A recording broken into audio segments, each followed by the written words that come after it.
There is no government plan for immigration and providing accommodation. Minister, we need a rules-based system, one where the rules are actually implemented that is fair, efficient and enforced with proper communication with communities.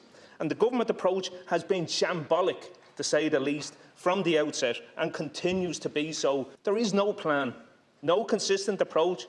You're not working with local communities. You're not bringing them with you.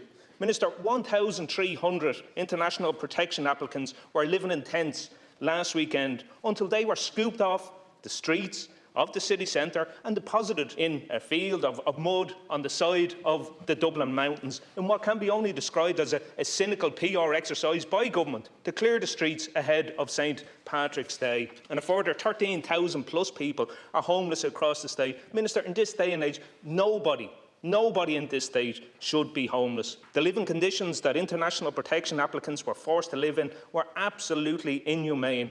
Unfortunately, those shipped out to the site of the former nursing home at Crooksling are experiencing similar levels of misery, to the point that a growing number believe that they are better off back on the streets of the city centre.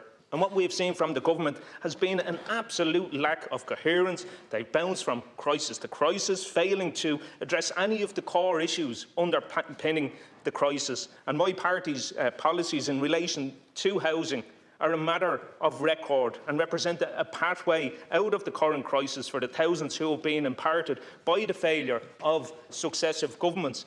And Minister, we've consistently and vigorously argued the need for a fair, efficient and enforced immigration system with proper engagement with host communities, dealing with core issues of capacity of local services, which is lacking in communities right across the state. The government's actions are actually fostering local anger and protests.